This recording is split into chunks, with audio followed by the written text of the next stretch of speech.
This is the Round 2 podcast with Galen Parker and Stephanie Nicole, where we talk to big thinkers, big dreamers, and big idea havers. Quitting and failing are not the same thing, and we're going to show you why.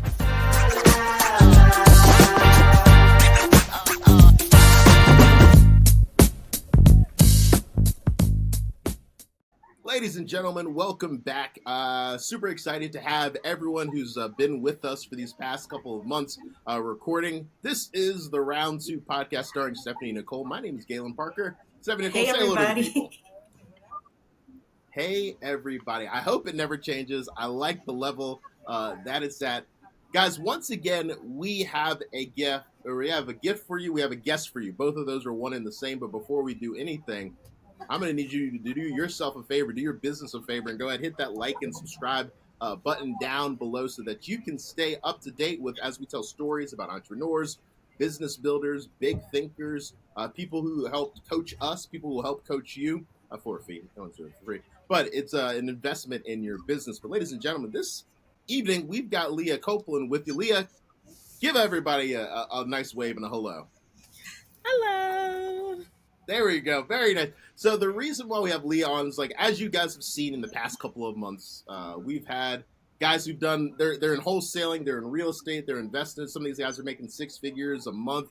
Some people. So we're trying to probably create and paint a picture for you where we have the entire spectrum of entrepreneurship, because all of us are at a different place in our journey. And I met Leah at a conference this past Tuesday about investment.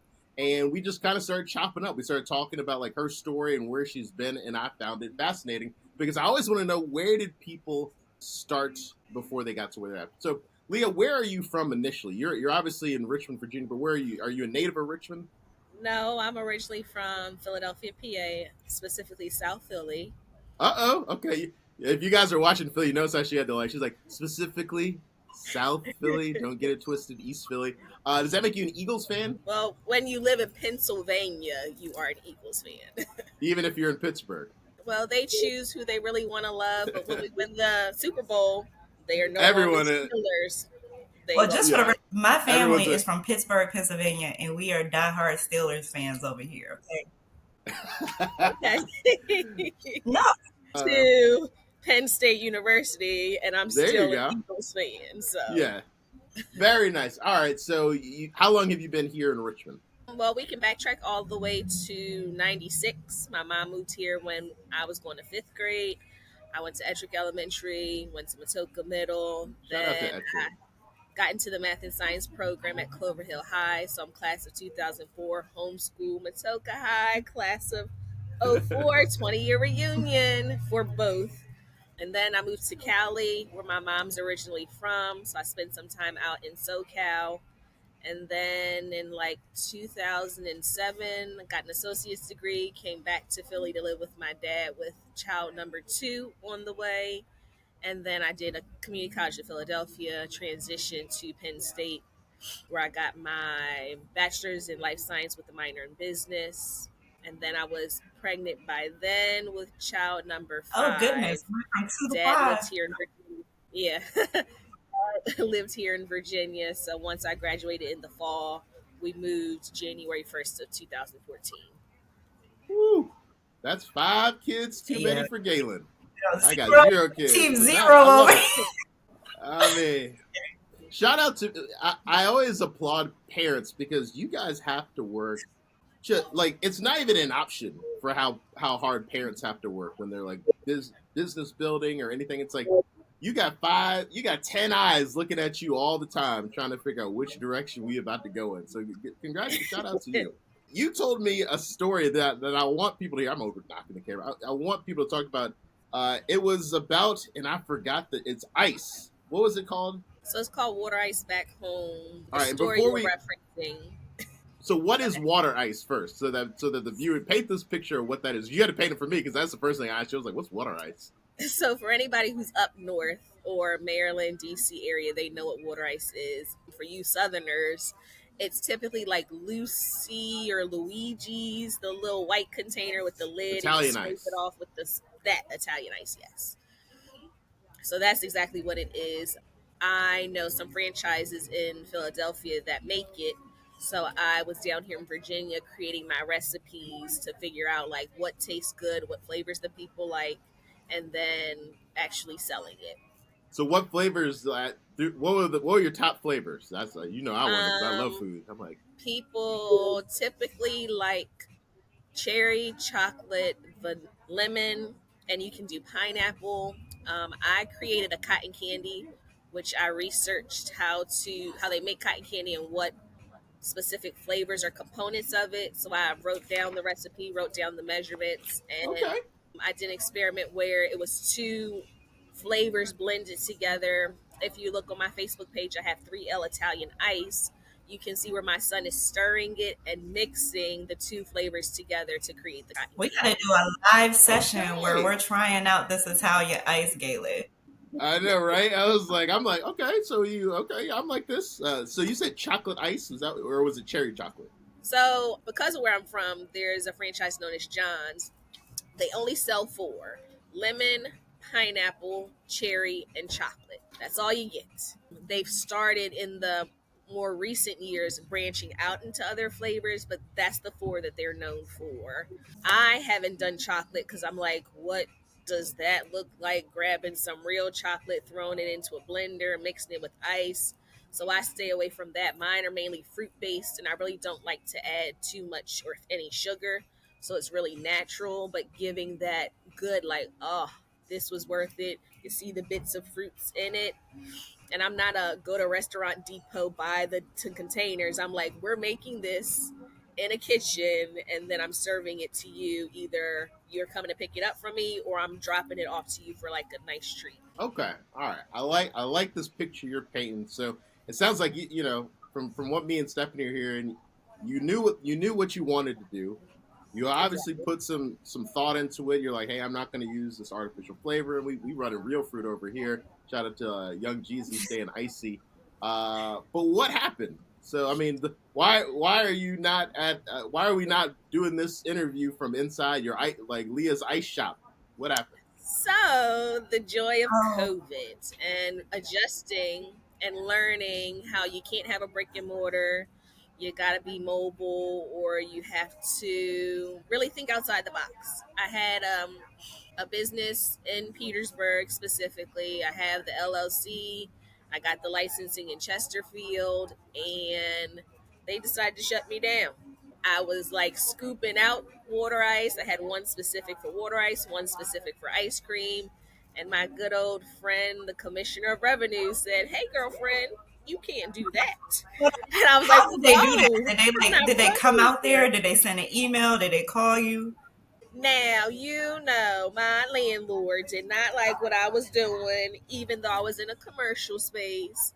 I was running a real estate business, insurance business, selling water ice during the daytime.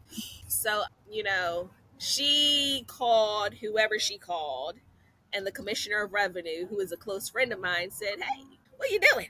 You can't be doing this." And I'm like, "Oh, I'm not from here. I didn't know." We used to deep freezer outside, water ice in there, scooping it out, giving it to you, and you giving me a buck. But here in the good old Commonwealth of Virginia, specifically Petersburg, I guess that's something you can't do. You know one thing, Petersburg, they hate when business like I'm like Petersburg, it's like you guys have so many. I mean, listen, I'm not taking shots at No, but Petersburg. they have Don't so don't much don't room for at me. growth. Like I love Petersburg. I'm Mhm. saying, I'm like Petersburg, you should have been like Like create an incubator for business, they not should like really be at not trying to levels, put the but they kibosh. just are stopping themselves. Just Petersburg can't win. Hopewell going to overcome Petersburg. Okay, so you got the call from thankfully it was someone you knew, and they shut you She down. came. There She was no came. Oh, call. She oh, she came did to my pop up. location. I was streaming on Facebook. I posted where I was. People knew where to come and reach me. They was pulling up. They was blocking the street. So she pulled up just like them and was like, "What are you doing?" Oh, you got pulled up on by the IRS. Yeah. See, maybe I won't be live streaming this podcast. I ain't trying to have people kick the door in. Okay, so I noticed when you said you were in that situation, you were running ice business. You're also doing insurance. I had or I probably still have my life, health, and annuities insurance license. Okay, and that was just selling people insurance, which everyone needs. You got to get life insurance, people. And then you were also doing real estate. I had passed my real estate license. I was hanging it at the time with, I believe, Hometown, or it could have been Keller Williams. Okay. Oh my gosh, Okay. you've been So it there. sounds like you All got the so, I have. how many brokerages have you been with, Stephanie? 3. Yeah, I think I'm on. I was at Remax, then I was at EX. You know your boy. I go where they pay me. So it sounds like you've kind of chased a few business ideas. You know, sometimes when people take like a defeat like that, not really a defeat, but you know, it obviously kind of slowed you down a little bit. What was it? What was the driving force that made you just say, you know, I'm gonna keep going? What pushed you? The time I was pregnant with child number Oh my 6. goodness, 6. you have 6 Okay. kids. Okay. You know, when I talked to Leah the other day, I thought she went to 5, but I like when you just said 6, I was just like 6. Listen, I've known like, Leah for a while now, and I've always thought 5. That's why I'm like, hold on, you have 6 kids? Okay. I got a 3-year-old that's a girl, so I got 2 girls and 4 boys. At the end of this podcast, Leah will be like, and so as I went into child number 14, I started. No, It's a wrap. No, okay. We done. So I would assume that family was probably a good motivator for you to set an example in trying to push. So now, where are you? What are you doing for work now? What is your driving now? Drum roll, please. I know. Here we go. I now work for a company where I am the brand ambassador for their windows and doors. I just fired my part-time job almost a month ago now. I was an office associate for a grocery store chain. I will be probably taking my real estate license. I would say this month, but it's almost over. So in June, I'll be hanging that with Profound Realty. I am now a landlord, so come June 1st, I'll have my first tenant. I have my first buy and hold. I'm a wholesaler. Follow me on Facebook. You'll see all the active stuff that I have going on. Working on a $5 million seller finance, 12-acre commercial lot. Signing the contract today, sending it to the attorney. The seller called me this morning. I am working with a big-time developer on 52 acres that I'm wholesaling in South Chesterfield. From those 52 acres, I get 83 acres, and then I'll probably be selling it to the same end buyer. And then just working on 2 additional buy and holds, probably a few fix and flips. So, yeah, business is booming. So it sounds like real estate is probably going to be in your near future, not just having a real estate license, but just real estate as the big umbrella. Why real estate? What made you interested? So for me, I had a great experience with a realtor that Stephanie knows, Matt Cullither, back in 2016 when me and my boyfriend at the time were looking to buy our first home. I was working for a Fortune 500 company, Wells Fargo, at the time, and he made the experience very seamless. I have no idea how many homes my ex and Matt had seen, but I only had to choose between 3. Okay. So that experience within itself made me realize I've been doing sales a really long time, sold cars, sold houses, insurance. Like, being able to do real estate allows you to offer the opportunity for those who may not have never considered owning something, the ability to own something. If me as a wholesaler, if I can get it for, let's say, 41,000, I button it up, make it look pretty, I done put 20K, 60K at most in it. That's a house that's now valued at 120, ARV maybe 250. I could sell it for 200 and give someone the opportunity that couldn't buy because there wasn't nothing out there, the ability to buy. All right. Shout out to Matt Cullither. Cully the boss. I like that. He already know I call him. I'm gonna start calling him that. Cully the boss. Bill Boss said that. The South Chesterfield Cully the boss. Don't go to Vegas with them. You'll be hurting. So just looking back, you know, obviously you've gone through a lot of different businesses, experiences. If you could go back 10 years, what advice would you give that entrepreneur? All right, so 10 years, I'm halfway through my 10 years out of high school. school. I would have been 27 at the time. The advice I would have given myself as a 27-year-old mother of three, I would have told her to go to medical Oh, school. what? That's a Okay. whole like 360. No, well, because that's what I really wanted to do. So my plan when I graduated high school was to go to VCU, do undergrad, apply to pre med, and become either pediatrician or veterinarian. Okay. I did 4-H when I was in high school, so the veterinarian died. Sat in on a surgery of a female dog's ovaries being removed, and my stomach couldn't stomach it. So being a pediatric specialty would allow me to focus on kids and kind of like tie into me having children and being able to relate to parents and giving them medical So let advice. me ask you, Um, if that is your dream, then what is stopping you now from just going back, starting that over? mm, Med school is 4 years med school, then 4 years of residency. You choose a specialty. So when I, let's say, put this dream back in like middle school age, I knew I was going to be 30 with my medical done and my first kid at 30. So the fact that I started my first kid at 18, it was like 12 years of life was planned that possibly changed, and I didn't plan for that change. Going forward, I'm probably going to end up starting a nonprofit. I already have it in the making, probably going to purchase a group home, have started networking with mental health.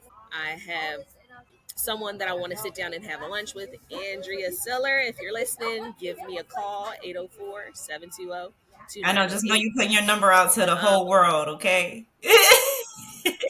it, it's a business number, so it's cool. But like because I have that big vision, I was the mom who was pregnant with my first kid, sitting in the doctor's office, fell asleep, and an hour later, I was still waiting to be seen by that same doctor's office. So I know what it's like to feel like you've been disserviced. I've also had experiences where I go to Virginia Women's Health Physician and my OBGYN is my GYN. And because of that relationship, when I talked to her about being a PA or I was looking into like OBGYN specialty, she was like, go for it. And I'm like, yeah, but I got 5 kids. And for her, she's got 2. And she was like, I went to UVA and this was my story. And I'm like, all right, let's see how I can do this. But I still got to work a full time job. I'm still, living with a significant person. And what would me going back to school look like, juggling them, me in school, and then our relationship? Let So, me ask. Let me ask you this, because what you said, I thought it was interesting, because all of us have the power to do what she just did. You told her that you had this dream, and she said what to you? I asked her why she couldn't pursue that dream right now. Is that No, no, no, no, no. I'm sorry. I'm sorry. What did the doctor say to you? You told her you had a dream, and what did the doctor oh, say? she told me to go for it. How did that make you feel? It made me think, like, can I really do something like that just because all of my moving pieces? So maybe if Sure. I was a mom of 2 and she was like, go for it, I'm like, you know what? I'm going to go ahead and apply to VCU right now. You're going to be my letter of recommendation. I'm going to go ahead and reach out to my undergrad teachers. I've actually done that. While I was here in Virginia, I reached out to one of my chemistry department heads and my molecular and genetics head, and they were already willing to write the recommendation. I was just like, I don't want to put people's names out there, but I was like, can my significant other at the time juggle the kids All of the while responsibility, he all the stuff that works goes into, yeah. because I'm in school? So all the stuff that I normally do, can he mm. still make that happen? And for me, I was like, he needs sleep because he work at night. So I don't Okay. know all that. Well, I just think it's like, imagine how you would have felt if you would have told her, like, oh, I'm thinking about getting my opinion. She was like, oh, don't, you couldn't do that. Don't Mm-hmm. do that. But I'm always interested to see the power of encouragement from people who are doing something. I mean, it can mean so much different. I mean, here you're telling this story years later, right? Yeah. And it's still in your mind of like, hey, maybe I can't do it exactly, but I'm going to do something Mm-hmm. that can impact the community as far as health wise. And I love that. I can, Stephanie, you probably remember too, like opportunities where someone was just like, oh yeah, I believe in you, even when you might not have But believed I it will yourself. say, Leah, now I know you, so I feel like you do have Yeah, that. Like, I feel like you could be like a pediatrician for sure. yeah. For I sure. may talking about it now. I'm like, all right, what school offers a Yeah, just go PhD ahead. You know, program? maybe do the real estate, Yeah, My go to sister's a school, pediatrician. and just at least have the degree in yeah. that option. Because I do think you're a Hmm. gentle soul, so I think that you would be good with kids. Yeah. Bedside manner with people. I mean, I like the idea of, again, Galen and I, no kids.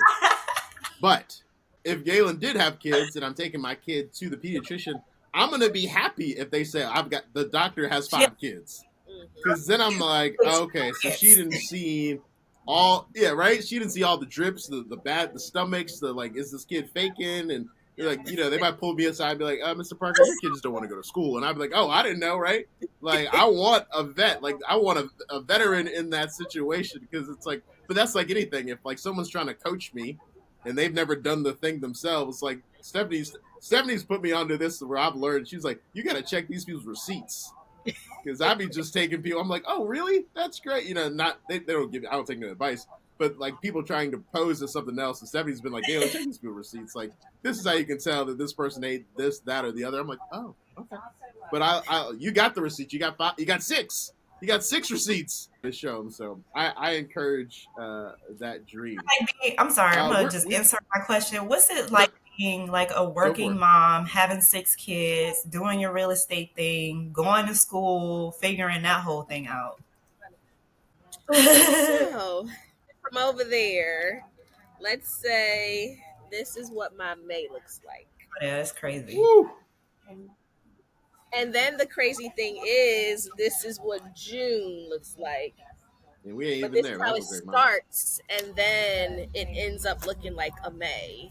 So I'm like very diligent with using it because the planner gives me the big picture on a monthly basis, but then this specific planner has weekly.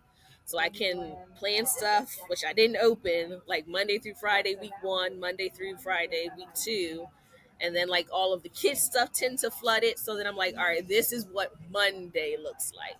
And even when I think about if I took on school, it would be like, all right, well, this time is blocked out because it's Hmm. school. This time is what I can give to real estate. These are the days that my kids get love, or we got football, wrestling, track. Like my summer is starting to fill up with weeks that I'm not available because I'm coming to Yeah, Texas, Okay. because I'm going to North Carolina. So, I know because you be at all the events, and I'm just like, how are you? The kids got to kind of like keep up with their schedules a little bit themselves. Do they do that? Uber's been my best friend, so one kid would be like, "Mom, I'm still at the park. Oh, let me go ahead and I've Uber done that. you home."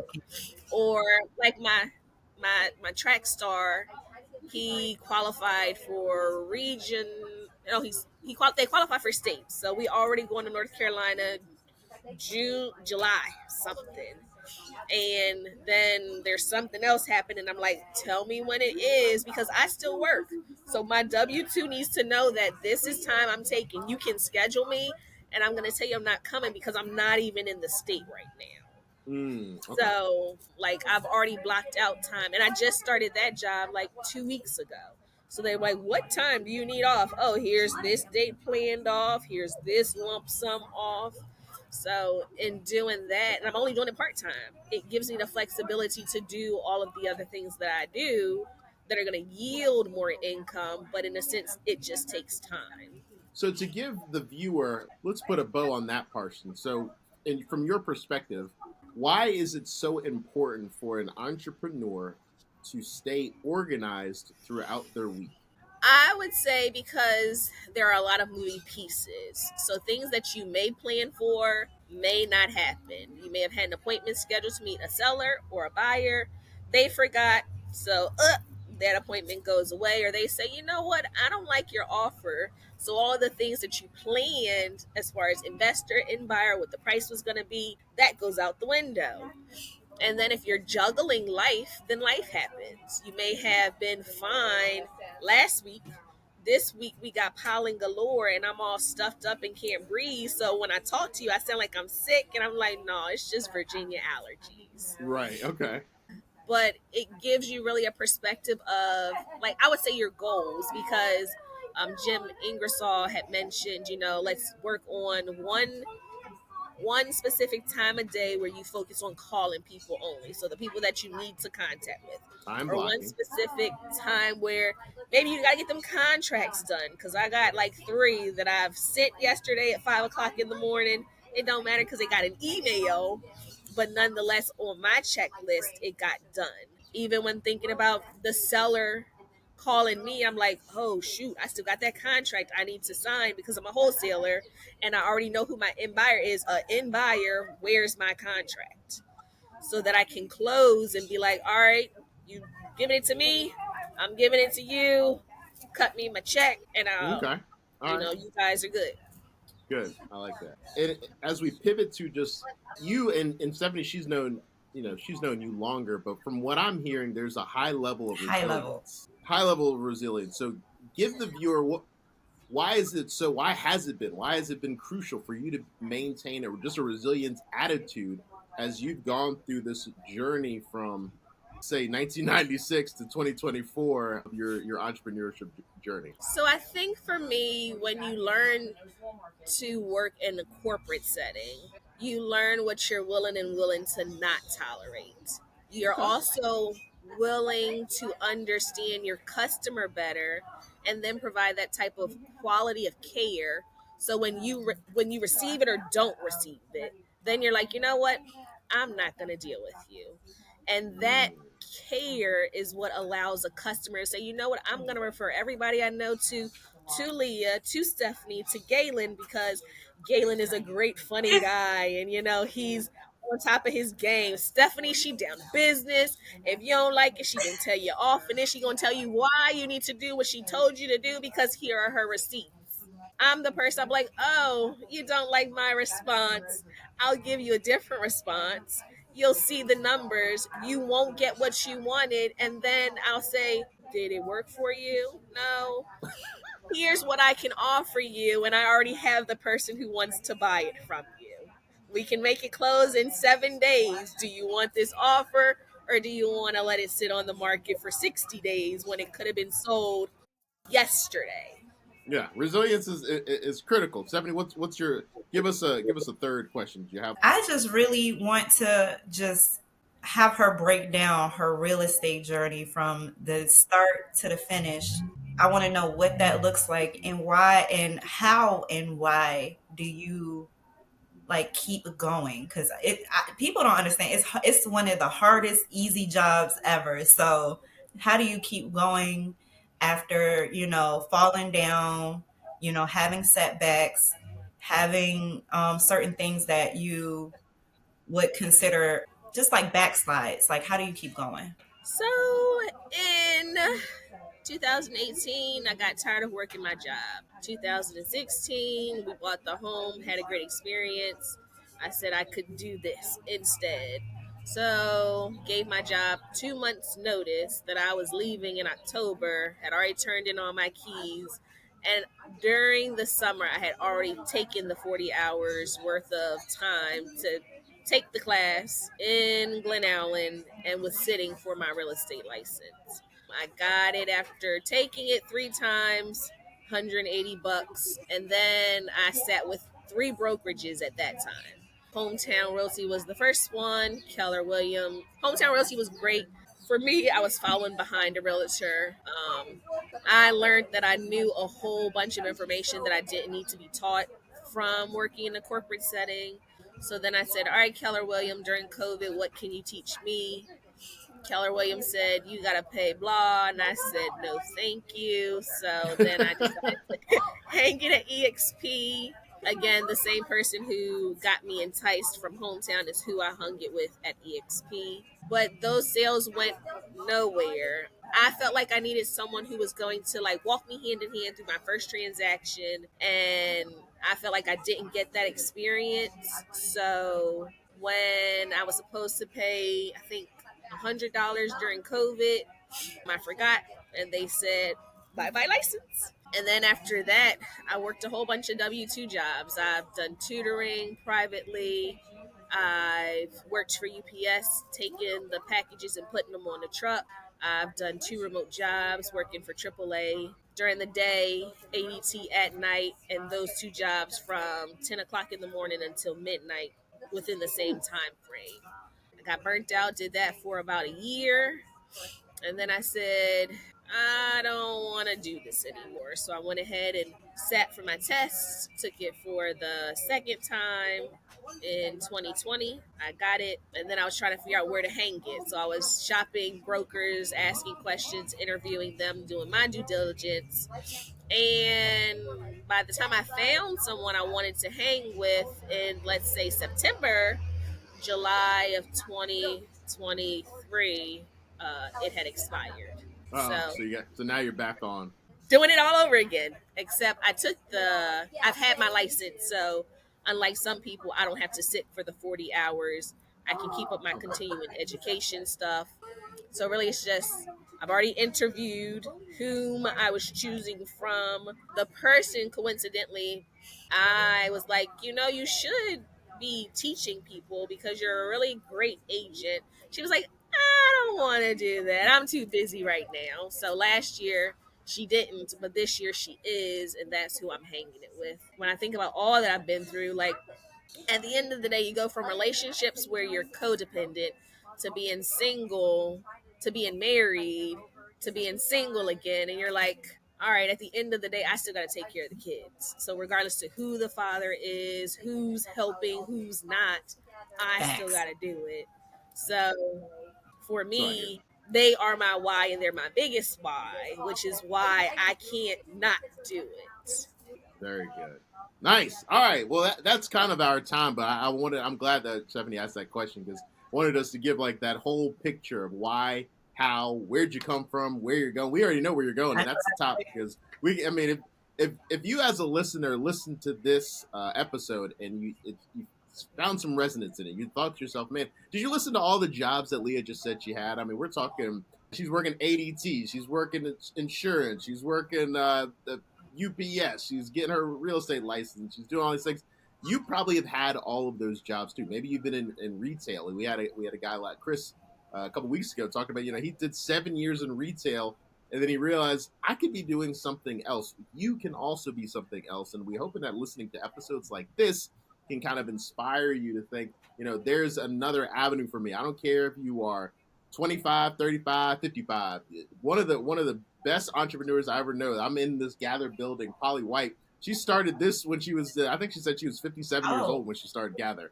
And this thing took over. She got like 7 locations. Now, she's done a bunch of other stuff, but there's no age limit on progression. So if we haven't told you already, feel free to like and subscribe. Stay up to date with everything. Leah, if people want to reach out to you, are you on Instagram? I am. I don't know what that tag is, but I'm pretty sure it's at Leah. I think it's _Copeland, but Okay. Leah Copeland. And then if you want to follow me on Facebook, you search me. I got red hair. It's blonde now. I'm trying to figure out what it's going to become. Wait, hold on. All right, it's very good. At Leah _Copeland on Instagram. Very good. All right. And Stephanie Nicole RVA on everything.